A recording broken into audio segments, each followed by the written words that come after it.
Welcome to the Remodeling Reimagined podcast, the podcast that gives you an inside look at the remodeling world from award-winning designers. On this week's pod, Cindy Cipriani sat down with designers Melissa Firth and Ken Endt to discuss some of their most clever remodeling ideas. Without further ado, here is your host, Cindy Cipriani. Hello, hello, hello. It's Cindy Cipriani with our Remodeling Reimagined podcast.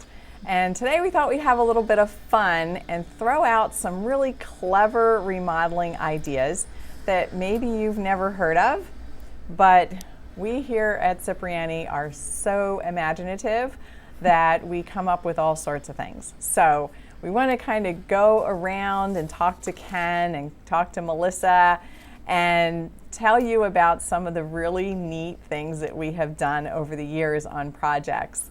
And hi, Ken. Hi, Melissa. Hi. Are you ready to talk about your inventive ideas? Yes, absolutely. Awesome. So I'm going to start with one of my favorites, and that was on a project where we actually did a hidden room. And so there was a bookcase that had a door, and it just looked like your normal old bookcase. And then you open it up and voila, there was a room behind it. And you know, it's something that you think about being in like a castle or some kind of manor. But this was just an older home, and it was just fun. The homeowner wanted a private space, and what better way to do it than to have a hidden door? So that's something that maybe a homeowner wouldn't have thought of doing. What do you think of that idea, guys? That's a cool idea.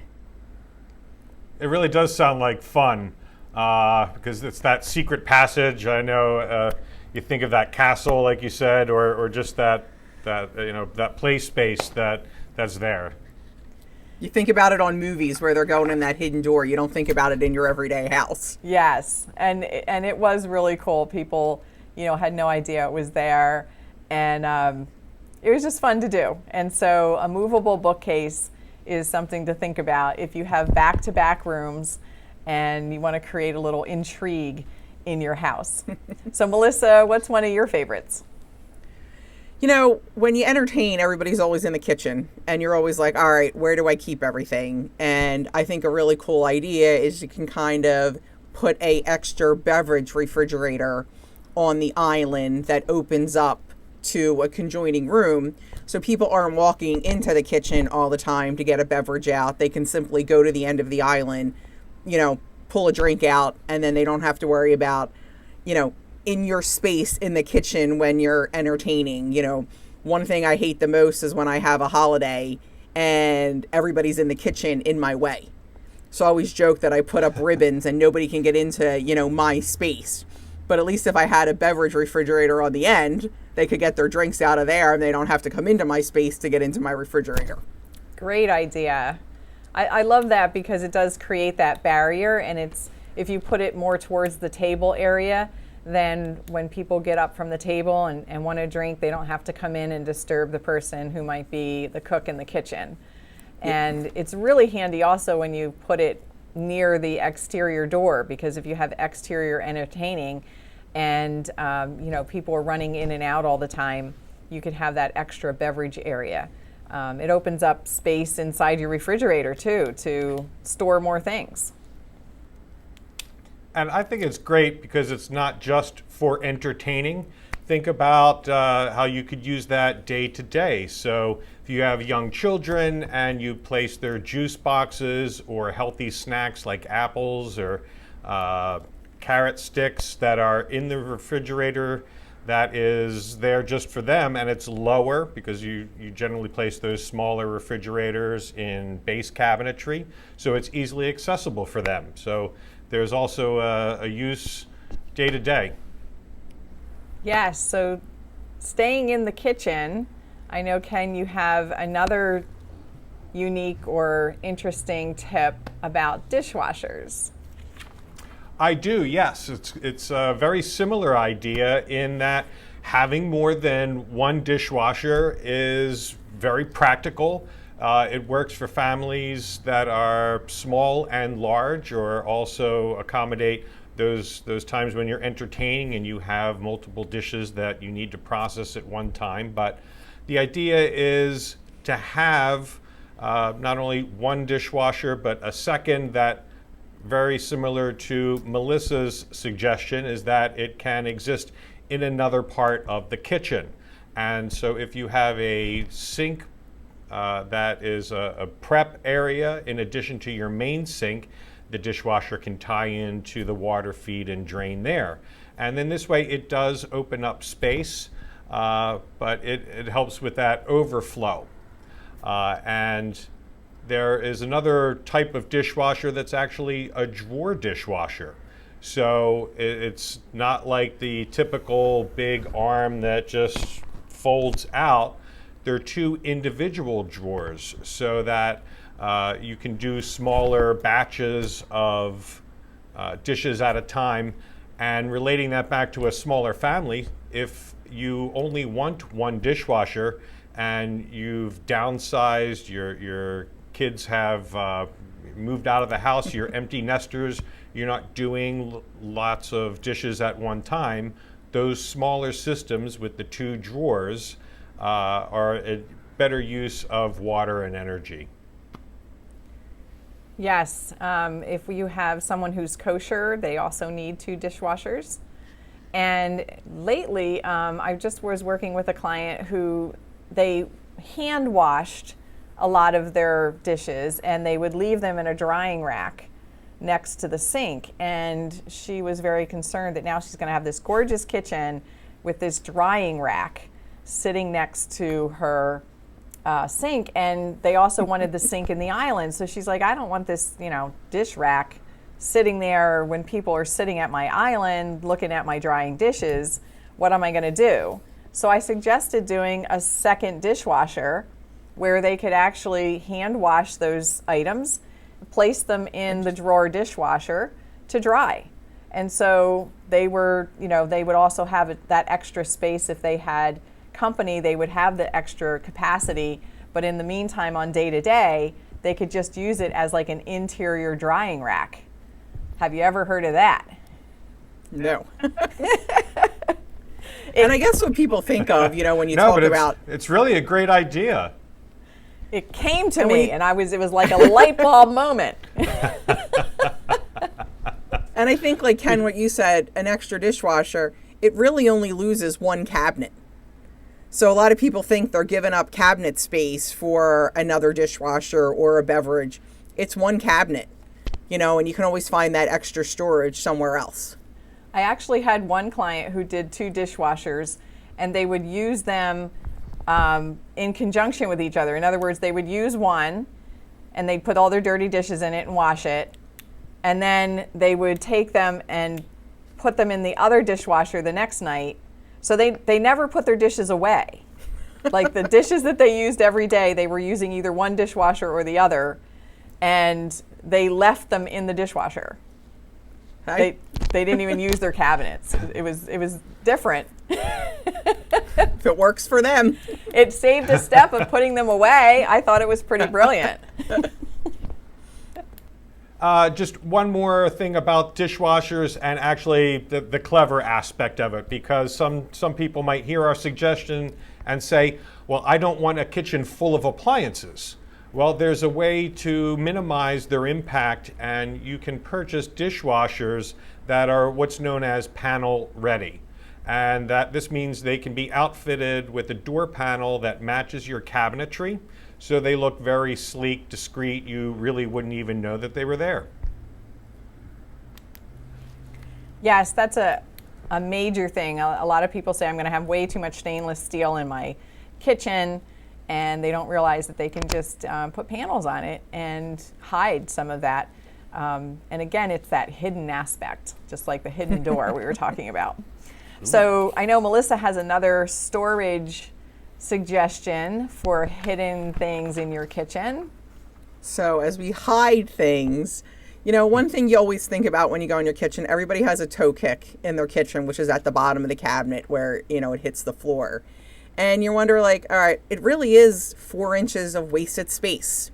So a cool option is to do a little hidden pull-out drawer in there, which is the perfect size storage for cookie sheets, cutting boards, things like that are flat. And you would never know that it's there and it's unused space anyway. So another little place where you can hide something that gives you a little bit more function when it's in there. They're definitely easier to pull out of something like that than trying to find them when they're all lined up in your cabinet. Yeah, when I saw that idea, I thought it was brilliant because it's that 4 inches of space, you know, perfect for those cookie sheets. I even saw one that had a dog dish in it.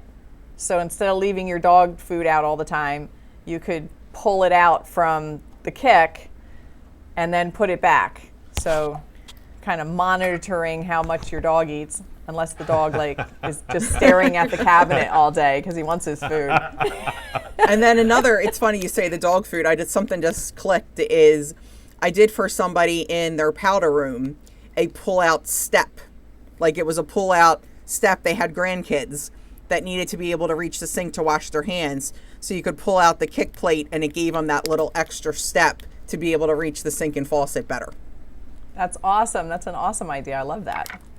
And as I shrink, as I get older, I could use it too. So many hall bathrooms that have multiple kids, multiple sinks, and there's always that footstool that's in the way. Well, here's a clever way that so many families could use as their kids get older. You don't need it anymore. It just tucks right back under. I love that idea. Yeah, I love that too. And then staying in the kitchen, one other idea was backsplash windows. So instead of doing regular tile and blocking out the view from the backyard, I had a situation where this was actually a past client, and my husband had built their porch on the back of the house, I don't know, 35 years ago. And now they were redoing their kitchen. They used that porch all the time for entertaining. And she said, you know, I would love to be able to just be at my sink in the kitchen and pass food out to the guests in the porch without having to walk all the way through the kitchen and through the sliding glass door. And then also I would like to feel a little bit more a part of the company because I'm in the kitchen and they're out on the porch. So I was trying to wrap my head around this a little bit. Every time I tried to put more windows in, she said no, she really needed that space in the cabinets for all of her, you know, entertaining dishes and things like that. So we ended up putting a window over the sink, similar to the one behind me. It looked like a normal double pane window, but it actually closed down onto the countertop, and that countertop ran into the porch and formed a bar on the other side. So when we opened up the bottom pane of glass, that became her pass-through, and she could, you know, serve drinks and pass things through. And then we opened up, instead of having a backsplash like is behind me, we actually put windows there so she could see out into the porch area and people could see in the other way as they sat at the bar, and it made it look like one room. It was really cool. Very cool. That was her dream. She said she just couldn't believe how it turned out. I've actually been to parties there, and it works out great. And actually, if you have like a dark kitchen and you want a lot of cabinets, you could put backsplash windows instead of tile and bring in more light. So let's do another area of the house. We're talking about porches. Let's go out onto maybe a deck area. Do you have any suggestions for maybe some storage or cool ideas for outside? You know, one thing I did recently on a porch was a job in actually historic Haddonfield. So we had to keep up with the look of, you know, the style of the house. But we did a drink ledge all the way around the top of the railing. That we made it big enough that, yes, a glass of wine could sit on it, but also where she could put little pots didn't take up, much space. It's how we, designed, the railings and everything around, but a little ledge that then, it was the top of the railing, but then it was also had multiple uses for it. That's a great idea. If you think when you go out, to these outside areas now with COVID, and you have to stand in certain areas before maybe you go into a restaurant, they all have the bar top height tables, and that's where you stand and you have your drink there, and it's very comfortable. And so having a deck with that on top of the rail is a terrific idea. I love that. And it can be decorative, so it doesn't have to be, this odd thing there. You can make it, some cool, edging bands on it and everything. Yeah, I love that. Do you have any outside ideas, Ken? For outside, I just like Melissa's idea with that rail, because I can imagine snacks or even decorating opportunities to use that rail in that way. But my next idea is more about that hidden and extra storage of utilizing a space beneath the stairs. There's lots of homes that have that stair area where there's not another set of stairs below it. And that is a great opportunity to increase your storage, and you can do so in a very clever manner. So imagine that you have a triangle's worth of space, and you say, well, how do I really utilize that?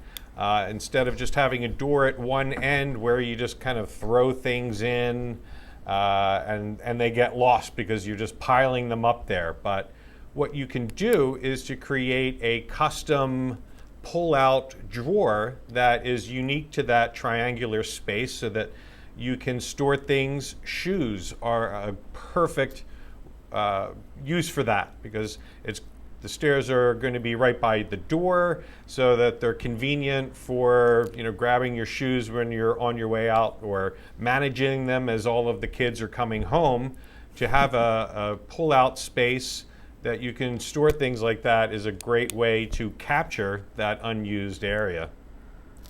I've seen people that have done like a little hidden, not a hidden door, but a little doorway or a little door, and it turns into a little like reading nook for, kids or quiet time or, something like that.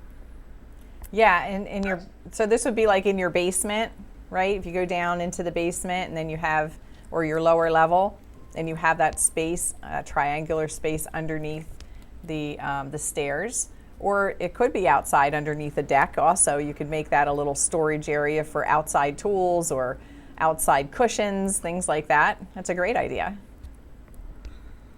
I love the idea of that reading nook, because it's another place to just sit, relax, cozy up. It's yours for that time that you're there. It has that sense of security and enclosure, as nooks often do. It'd be a great way just to kick back and either listen to a podcast like ours or do some reading. Well, one thing people can definitely do with all these ideas, the hidden doors and the hidden under the steps, is they have good places for hide and go seek.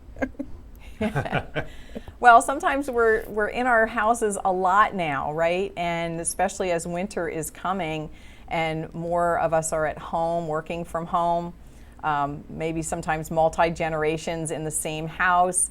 And sometimes you just want that little nook where you can go and have your own little private space and be comfortable and read a book, or like you said, listen to a podcast or take a nap. So having a little cozy space like that would be great.